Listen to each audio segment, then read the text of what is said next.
සාමාන්‍යයෙන් ඔය මේ මහමැතිවරණයක් ඉල්ලලා ඊට පස්සේ පෙරදුනත් දිනුවත් සාමාන්‍යයෙන් තියෙන්නේ පම්පෝරි ගහන්න. කරපු චණ්ඩිකං ගහගත් ඒවා අරුට මෙහෙම කරා බලය පාවිච්චි කරා ඊට පස්සේ ජයග්‍රහණයේ පිළිබඳව තියෙන මේ උද්වේගකර කතා තමයි සාමාන්‍යයෙන් කියන්න තියෙන්නේ. මට 2015 එක්සත් ජාතික පක්ෂයෙන් රත්මලානාසනේ කොළඹ දිස්ත්‍රික්කයෙන් මහමැතිවරණ ඉල්ලීමක සම්බන්ධව කියන්න තියෙන්නේ අත්දැකීම් ගොඩක්. මම ඒක සාමාන්‍යයෙන් කියලා තියෙන ඒක මේ සාමාන්‍ය මිනිහෙකුට කරන්න හම්බ වෙන්නේ නැති පාඨමාලාවක්. කෝස් එකක්. ඒතර විභාග ප්‍රතිඵලයේදී මම අසමත් පාර්ලිමේන්තු මැතිවරණයේදී. මොකද ඒ කාලේ විභාග කොමසාරිස් මේ අපේ පක්ෂයේ රවි කරුණානායක. ඒ නිසා තමයි විභාග කොමසාරිස් මාව අසමත් කරා. ඒ ගැන මම කලින් වීඩියෝ කරලා තියෙනවා. කොහොම හරි අසමත්. හරි. දැන් කියන්න තියෙන්නේ අර පම්පෝරි නෙවෙයි මේ පෙරදිච්ච හැටි. හරි. ඒකේ පළවෙනි වීඩියෝ එක මේ මට හම්බුණා මේ 2015 ඩයරි එකක්. මේ වගේ තව ඩයරි එකක් තියෙනවා මොළ සෙනවිරත්න පාවිච්චි කරපුව මෙහෙ දාලා ගිහිල්ලා මොලා. ඒකෙත් බොහෝ වැදගත් මේ මට අමතක වෙච්ච තොරතුරු තියෙනවා. මම ඉස්සෙල්ලා කියන්න හදන්නේ ඡන්දයකට සල්ලි හම්බ වෙන්නේ කොහොමද? දැන් මට මතකයි වරක් කයිවාරු සාකච්ඡාවකදී රාජිත සේනාරත්න කියනවා ලංකාවේ මහමැතිවරණයකට කවුරු හරි අපේක්ෂකෙක් පක්ෂකින් ඡන්දෙ ඉල්ලුවාම එයාට ඡන්දෙටත් වීදම් කරලා ඉතුරු ජීවිත කාලේ ගෙවන්නත් සල්ලි හම්බ වෙනවා කියලා. සල්ලි කලෙක් වෙනවනේ. ඉතින් එහෙම කතා අහලා තිබිච්ච මට හිතුණා මටත් එහෙම කලෙක් වෙයි කියලා. ඒක බොහොම පෘථග්ජන කතන්දරයක් නේ. ඊට පස්සේ මම දන්නවා සමහර පක්ෂවල සහ සමහර තැන්වල මේ ඡන්ද ඉල්ලපු ටියුෂන් ගුරුවරු එහෙම කිසිවක් නොකර සල්ලි විතරක් එකතු කරගත්ත ජීවත් වීම සඳහා.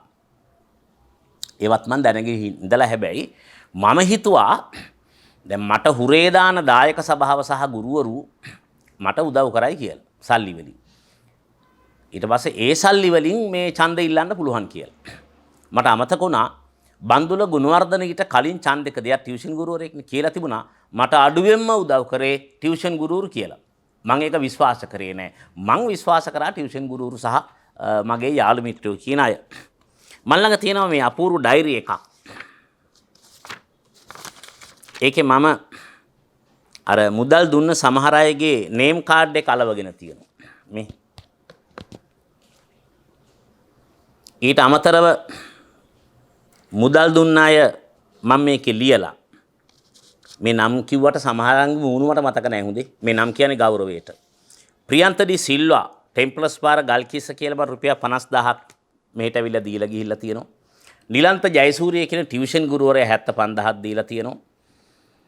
රිස්වාන් කියලා සහෝදරයෙක් silver universal holding private limited කියලා නියෝජ්‍ය පොලිස්පති අනුර සේනානායක සම්බන්ධීකරණය කරලා 1,20,000ක් මට මෙහෙට ගෙනත් දීලා තියෙනවා. තුසිත විජේසේන කැන්ඩි සිටි සෙන්ටර් එකේ අයිතිකාරයා 10,00,000ක් මට දීලා තියෙනවා. වරුණ සමරකෝන් ටියුෂන් ගුරුවරයා 15,000ක් දීලා තියෙනවා. මත්තේකොට සිංහ සමාජයේ පති කියලා සහෝදරයෙක් මේ සිංහ සමාජ අනිත්‍ය උන්ට කියන්න එපා කියලා හොරෙන් රුපියල් ලක්ෂයක් ගෙනත් දුන්නා. ගෙදර අය දැනගන්න නැත්තේ අද පතියට බනින්න එපා. මම මේ පතියට ගෞරවයක් වශයෙන් කිව්වේ නැත්තම් මේක ඩයරියත් එක්ක වේයෝ කාලා දිර්ලා යන හින්දා. මගේ ලොකු අප්පච්චිගේ පුතෙක් රාජි කියලා රුපියල් ලක්ෂයක් ගෙනත් දුන්නා. ඒත් වෙන කාටවත් කියන්න එපා කියලා. ඔන්න රාජියා කිව්වා සහෝදරකමට කිව්වේ කොකු දාන්න එපා. මගේ බිරිඳගේ අයියා කෙනෙක් රේණු කියලා එයා රුපියල් ලක්ෂයක් දීලා තියෙනවා. ජගත් පෙරේරා ලක්ෂ 5ක් ගෙනත් දීලා තියෙනවා. ඉමාශයකේ විමල් දිසානායක ලක්ෂ 20ක් දීලා තියෙනවා. නිරෝෂන් අපුන්ස කියලා රත්මලානි මිත්‍රයෙක් 1,50,000ක් දීලා තියෙනවා. ඊට පස්සේ ආයෙත් ජගත් පෙරේරා ලක්ෂ 5ක් දීලා තියෙනවා. OPS ආනන්ද ගුරුවරයෙක් එයා මිය ගියා හම්බන්තොට රුපියල් ලක්ෂයක් ගෙනත් දීලා තියෙනවා. පලිහක්කාර සර් මාතර ලක්ෂ 50,000ක් දීලා තියෙනවා. වජිර අබේවර්ධන 1,80,000ක්. රවි කවිරත්න ඔය හේමප්‍රිය කවිරත්න ගුරුවරයාගේ මල්ලි රුපියල් ලක්ෂයක්. සෙන්රත් කරුණානායක මගේ ජනානන්ද මිත්‍යා 50,000ක්. ජගත් විජේනායක ලක්ෂ 2ක චෙක් පතක්. ඊළඟ පිටුවිලේ තියෙනවා චෙක් පත රිටර්න් වුණා කියලා. වර්ණ සමරකෝන් රුපියල් 10000ක්. රොහන් රොඩ්රිගෝ රොට්රියේ හිමිකරු රුපියල් ලක්ෂයක්. අනිල් හෙට්ටිගේ ගුරුවරයා 20000ක්. මාතර ජගත් වීරමන් ගුරුවරයා 25000ක්. අමරසිරි පලිහක්කාර ගුරුවරයා 50000ක්. අමිත් පුස්සැල්ල ගුරුවරයා ලක්ෂ 2ක්. thank you Amit. කොමුදු ලියනගේ ගුරුවරයා ලක්ෂ 2ක්. ආසිරි සම්පත් කිරිබත් ගුරුවරයා වෑන් එකක් කිව්වා. සුදත් දියගු ආරච්චි මම ලියාගෙන තිනවා ගුරුවරු එකතු කරලා වැඩේ දෙමු කියලා. ඡන්ද ඉවර වෙනකන් දැක්කේවත් නැහැ. ඊට පස්සේ දිගින් දිගට මට මඩ ගහලා තිබුණා සුදත්. thank you සුදත් දියගු ආරච්චි. හේමල් පෙරේරා ලක්ෂයක් දීලා තියෙනවා. හෝමාගම පොකට් මීට් එකක් කරනවා. කටුවාවලත් කිරුවත්තුඩු වෙත්තා පොකට් මීට් දෙකක් සංවිධානය කරලා දෙනවා. මේ ටික තිරංජයේ ගම්ලත් කෝඩිනේට් කරයි කියලා තියෙනවා. කරයි ටික. විජේ විදාන පතිරණ රුපියල් 50000ක් දීලා තියෙනවා. ටියුෂන් ගුරුවරයෙක්. බණ්ඩාර දිසානායක සක්කයකේ රුපියල් 2,50,000ක් දීලා තියෙනවා. කේසිරි විතානගේ දුරකථනයෙන් කතා කරාම කිසිදු උදව්වක් කරන්නේ නැත කියලා තියෙනවා. නිලන්ත ජයසූරිය එකම කලින් කිව්වා. සමිත රත්නායක ගුරුවරයා 25000ක් දීලා තියෙනවා. ඊට පස්සේ එකෝන් කරන අමරනාත් බටගොඩ බිත්තිය දිහා බලාගෙන ළමයින්ට කියලා තියෙනවා ඔකට ඡන්ද එහෙම දෙන්න එපා කියලා. එහෙම තමයි සල්ලි එකතු වෙන්නේ. ඔච්චරයි ඈ. තව ඕනනම් සුළු මුදලක කතන්දරයක් අමතක වෙලා ඇති. එහෙම තිබ්බොත් කමෙන්ට් කරන්න මාත් මෙච්චර දුන්නා කියලා. මං හොයලා බලලා ඕනනම් ඔව් කියනවා නැත්තම් නෑ කියනවා. දැන් මේකෙන් ඡන්දේ කරන්න බෑ. දැන් මොකද කරන්නේ? ඡන්දේ කරන්න සල්ලි මදි. මේක ඒ දවස්වලම පොකට් මනි වලට වේදන් වුණා මේ හිටපු පිරිසත් එක්ක. මොකද මෙතන 100ක් 150ක් විතර පිරිසක් හිටියා. වේල් තුනම කන්න දෙන්න ඕන, ප්‍රවාහන ගාස්තු දෙන්න ඕන. හරි. ඒවත් එක්ක මත්පැන් විතරයි දුන්නේ නැත්තේ මං කාටවත්. සල්ලි මදි. ඔළුව කැරකිලා දැන් ඡන්දෙට යනවා.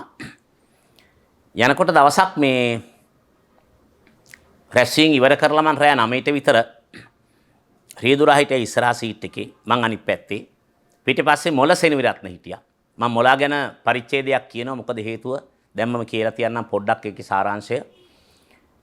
ගොඩක් අය කිව්වේ මොළ සෙනවිරත්න ඇතුළු පිරිසක් මගේ වටේ හිටපු හින්දා තමයි මං ඡන්දේ පෙරදුනේ කියලා. ඒක වෙන්න ඇති සමහර ලාවට. ඇත්ත වෙන්න ඇති.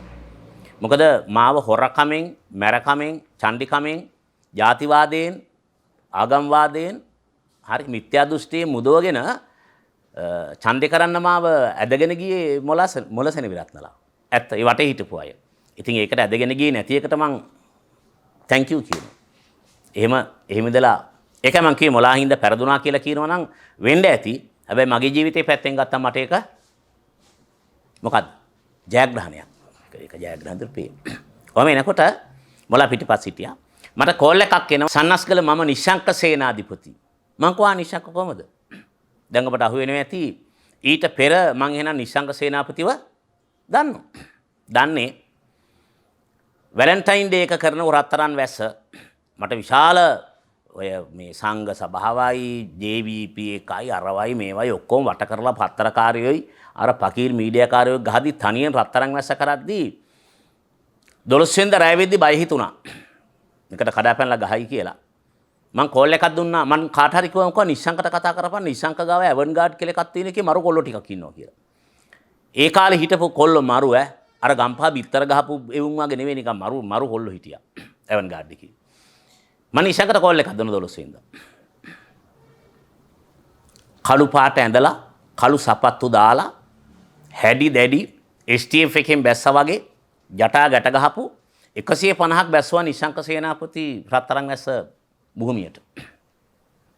සිකියුරිටි කියන්නේ මාරයි. ඒකෙන් තමයි මං එදා රත්තරන් වැස්ස උත්සවය කරේ.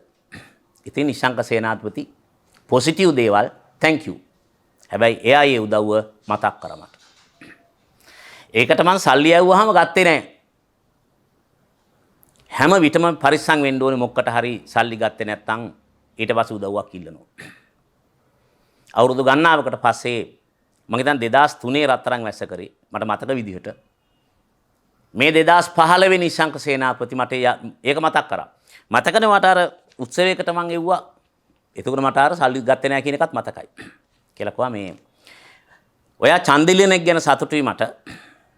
අපි මේ ඩ්‍රින්ක් එකක් කරන් පොඩි ඩිනර් එකකට ආවා. ඔයා දැන් ආවොත් එහෙම මෙතෙන්ට ඔයා නොහිතන විදිහේ විශාල මුදලක් ඡන්ද වෙනුවෙන් ඔයාට දෙන්න පුළුවන් කියලා. මම දැන් කියන්නම් එදා නිශංක සේනාපති මට දෙන්න සූදානම් කරන හිට මුදල ලක්ෂ 500ක්. මිලියන් 50ක්. පිටිපස්සේ සීට් එකේ මොලා හිටියා මගේ රේදොලා හිටියා මං කිව්වා නිශංකට නිශංක ඒ වාගේ උදව්වක් මේ වෙලාවේ කරන්න ඉදිරිපත් වෙච්ච එක ගැන thank you. මම ගිය සතියේ ITN එකේ පත්තර කියවද්දී ඇවන්ගාඩ් එකට විනාඩි 7ක් එක දිගට ගැහුවා. එහෙම ඇවන්ගාඩ් එකට ගහන්න මං කරුණු හොයාගත්තෙත් සුමති කියන මම දන්න ජ්‍යෙෂ්ඨ නීතිඥයෙක්ගෙන් ආයුධ නැව සම්බන්ධව. නිශංකයක දැකලා මේක මම නිශංකට කිව්වේ නෑ. නිශංකයක දැකලා මගේ කට වහන්න දෙන්න හැදුවත් දන්නේත් නෑ සමහර වෙලාවට. හැබැයි මං ඒ වෙලාවේ නිශංකට කිව්වා නිශංක මම ගිය සතියේ ITN එකේ වාට හොඳටම ගැහුවා. ඡන්ද ඉල්ලනකම් මට ඒක කරන්න වෙනවා. ඔයාගේ සල්ලි ගත්තොත් මට කට වහ ගන්න වෙනවා. ඒ නිසා ඡන්දෙන් පස්සේ අපි හම්බ වෙමු කියලා. thank you මචං කියලා නිශංක තිබ්බා. ඡන්ද ඉවර වෙලා ඡන්දෙන් පෙරදිලා සල්ලි වලට කෙලවෙලා ඉඩම් දේපල නැති වෙලා හොම්බෙන් ගිහිල්ලා ඉන්න වෙලාවක නිර්වාණ ෆිල්ම් එක කරන්න ඕන කියලා හිතලා මට නිශංක සේනාපති මතක් වුණා. ඡන්දෙන් පස්සේ හම්බවීම කිව්වනේ. මම මෙතන ඉඳන්ම නිශංකට කෝල් එකක් දුන්නා. නිශංකවා එන්න වාහනයක් තියනවද? මං කෝ මගේ වාහනේ මං ඉන්නේ. කිව්වහම ජුබිලි කනුවට ගාඩ් එකට බයිසිකල් දෙකක් එවලා. ගාඩ් එක පිටින් අරන් ගියලා නිශංකලගේ දෙට්ට. එයා මට පෙන්වුවා විශාල මාලිගාවක් තරම් ගයක් හදනවා සේරම දේවල් චීනෙන් ගෙල්ලා තියෙනවා. තනිකර රජ මාලිගාවක් ඒක. ඊට එහා පැත්තේ.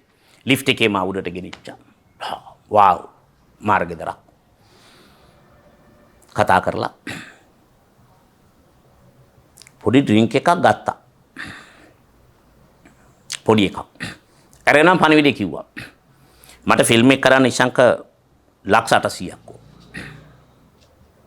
දෙන්න පුළුවන්. නිශංකව පුළුවන්. දෙන්නම් ඔයාට. ඔයාට මං වාගේ දෙගුණයක් දෙනවා. ලක්ෂ 1600ක් දෙනවා.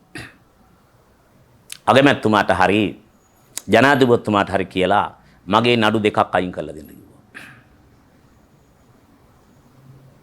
නිශංක මට ඒ වගේ පණිවිඩයක් රනිල් වික්‍රමසිංහටවත් මෛත්‍රීපාල සිරිසේනටවත් ගෙනියන්න තරම් මම ඒ දෙන්න ඉදිරියේදී දූෂිත වෙච්ච මිනිහෙක් නෙවෙයි. ඒ දෙන්නගෙම සාක්ෂි පිට අහන්න පුළුවන්. ඒ නිසා මම මේ පණිවිඩය ගෙනිච්චෙත් නැහැ. ඒ නිසා මට ෆිල්ම් එකට සල්ලි හම්බුනේත් නැහැ. මම මෙහෙම කතාවක් වම නිශංකගේ හොඳ නරක දෙපැත්තම කියවෙන්න ඇති. මිනිස්සු එහෙම තමයි නිශංක. සංකීර්ණයි.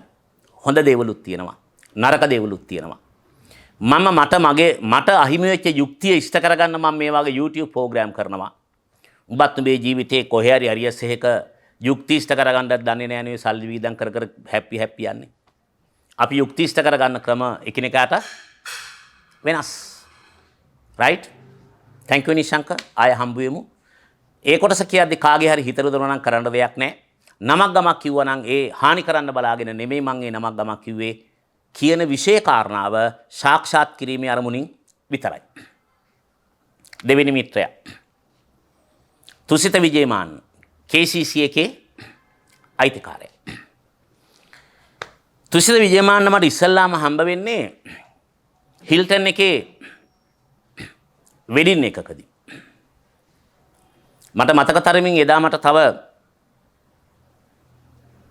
හෙන්නායක කියන ෆොටෝග්‍රැෆර් හම්බුණා. මොන හෙන්නායකද යා? තා ප්‍රකට.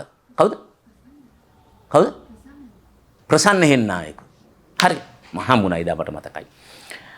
එදා තමයි මට තුස්ත විජේමාන් අත් ඉස්සල්ලාම හම්බුනේ වෙඩින් එකේදී. මට මතක තරමින් මේ වෙඩින් එක නියෝජ්‍ය පොලිස්පති විලියාබේ නායකගේ දුවගේ මගුල් ගියේ විය යුතුයි හිල්ටන් එකේ. අපි පම්ප් එක දාන්න ගියත් අපි තුන් දෙනා එකට. ඉතින් මට ඒ වෙලාවේ තුසිත ළඟ මේසේ තමයි මටත් පුටු හදලා තිබුණේ. ෆැමිලි මේස් එක. තුස්ත මට ඉන්වයිට් කරා නුවර ආපිලාවක එන්න කියලා අපි නම්බරේ හුවමාරු කරගත්තා. තුසිත හරියටම පැය 3ක් මහන්සි වෙලා දවසක් මට KCC එක පුරාම හැම කාමරයක් ගානෙම ගියා.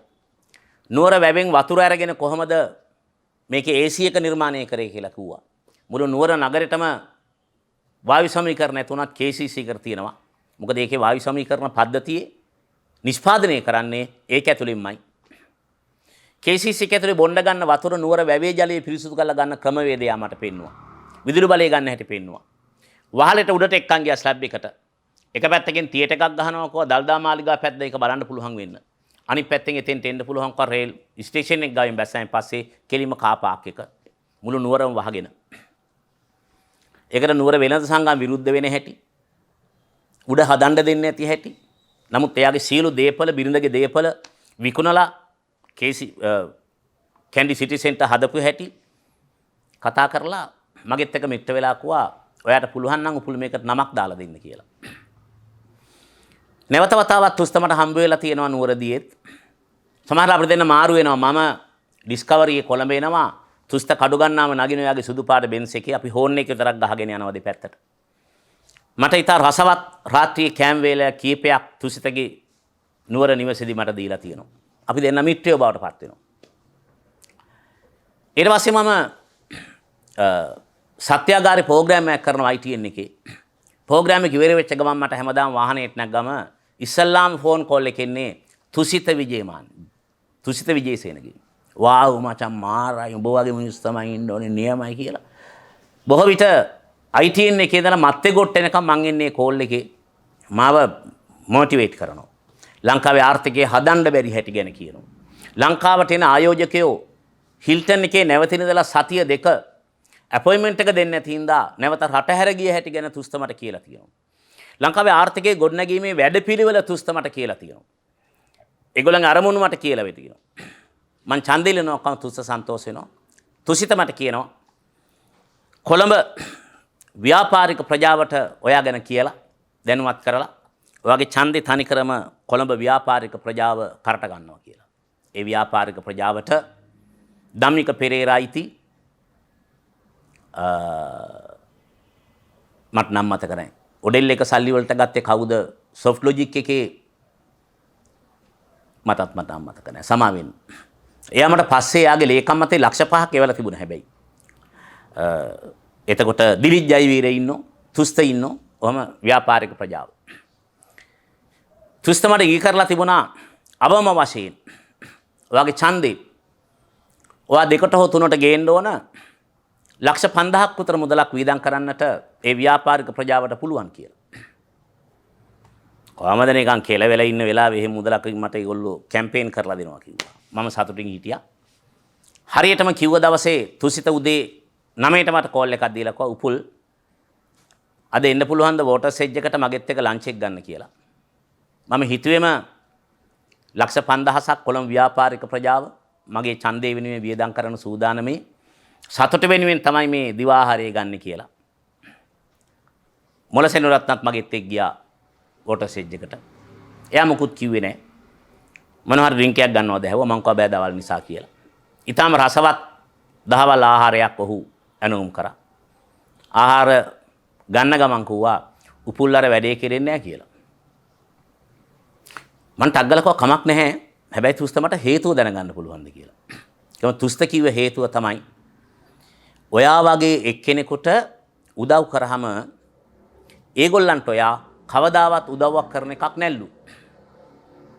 ඔයාගේ හිස්ටරි එකේ තියෙන ඒගොල්ලන්ගේ ස්ටඩි එකේ එක. ඒ විතරක් නෙවෙයි ඔයා වගේ කටවාචාලයක් දේශපාලකයෙක් වුණාම අර දුන්න සල්ලි ගණන් වෙනුවෙන් එක්කම කියයිලු. ධම්මික පෙරේරා මෙච්චර දුන්න මට ඡන්දෙට. හැබැයි මං උදව් කරන්නේ නැහැ යාට. මං හිතනවා කොළඹ ව්‍යාපාරික ප්‍රජාව මං ගැනේ කිව්ව එක 100%ක් හරිනේ. යකෝ 2015 ලිස්ට් එක මේ කියවනවනේ මම මෙතන. දුන්න එකක් කියනෝ නැති එකක් කියනවා. ඒ නිසා එදා කොළඹ ව්‍යාපාරික ප්‍රජාව ඇත්තටම මට සල්ලි නොදෙන්න තීරණය කරපු එක ඒගොල්ලන්ගේ දේශපාලන ආර්ථික පැත්තෙන් ගත්තම හරි. මට දුන්නා නම් මං කියනවනේ දැන්. ධම්මික පෙරේරා මෙච්චර දුන්න ඡන්දෙට. හැබැයි ධම්මික මගෙන් කොන්ත්‍රාත් ඉල්ලුවා මම දෙන්නේ නැහැ කියලා මම කියනවනේ. හරිද? අන්න ඒ වගේ JVP එකක් කියන්න ඕන. අරයා මට මෙච්චර දුන්න මරුනේ. මම අද දැක්කා ඒ වගේ එකක් ලස්සන එකක් මේ කවුරු කෝල් එකක් දීලා කියනවා වසන්ත සමරසිංහට මේ ලක්ෂ 20ක් ගෙනාව එයාට දෙන්න ඕගොල්ලන්ගේ පක්ෂයට දෙන්න කිව්වම එයා කියනවා මේ චෙක් එකක් එපා කෑෂ් අරන් එන්න කියලා ඉවරලා. දැන් ඉතින් ඒවා රෙකෝඩ් එහෙම වෙනවනේ. ඉතින් මමත් මේ රෙකෝඩ් කරලා තියෙනවා ඒක. අර නිශාංක සේනාපති වගේ තුසිත ඊට පස්සේ වා දන්නවා මම මෙහෙම සිවිලිමේ ගෑවි ගෑවි ඉඳලා සල්ලි සිවිලිමේ මෙහෙම ෆ්ලයිට් එකක් වාගේ ඩවුන් යන කාලේ ඔයා ෆිල්ම් එකක් දානවා එළියට. ඇත්තටම ඔයා යාළුවෙක් වශයෙන් හිතන්නේ නැති මම මේ ෆිල්ම් එක බලන්න එයි කියලා. දෙක මං මාගේ මිනිහෙක් ඒ ෆිල්ම් එක ගැන මොන හරි කියයි කියලා. ඔයාලට මැසේජ් දෙකක් දාලා තුන ෆිල්ම් එක බලන්න එන්න කියලා. මම ඒක පස්සේ දැක්කේ. ඊට පස්සේ ඔයා දවසක් කතා කරලා මට කොහොම මොන හරි ලියන්න කියලා. කිව්වහම මම බැනිල්ලත් තුසිතට මොකක්ද මේ ෆිල්ම් එක කවුරුහරි මතකද ඔය කැමරාව පිටිපස්සේ ඉන්න එක්කෙනෙකුට චත්‍ර කර ෆිල්ම් එක සිද්ධාර්ථ වාගේ නමක් මොකද ආලෝක උදපාදි ෆිල්ම් එකේ නමවත් මතක නැහැ සෝරි හරි මොකද බැලුවා නම් මතක බැලුවේ නැහැ ෆිල්ම් එක දැන් තුසිත මට කියනවා මේ ගැන මොන හරි ලියන්න කියලා මම යක්ෂා වේසෙල වෙන්න මං කව තුසිත ඔයා මට ඡන්දෙත් ලක්ෂ 10ක් දීලා තියෙනවා ඒක ඇත්ත ඒක ඕනනම් ආයෙ දෙන්නම් මං ඔයාට සල්ලි වලට ਵਿਚාරලෙන් જાති මිනිස්සු නෙවෙයි අපි හරිද කියලා ෆෝන් එක මං කට් කරා අපි දෙන්න කමියුනිකේට් කරපු විදිහ එදාගෙන් පස්සේ මට තාම තුසිත විජේසේන හම්බුනේත් නෑ හරි ඡන්දේ වෙලාවේ ඡන්දයක් පරදින හැටි සහ ඡන්දෙට සල්ලි ලැබෙන හැටි තව ප්‍රෝග්‍රෑම් කීපයක් තියෙනවා ඊට පස්සේ ඒක කියන්න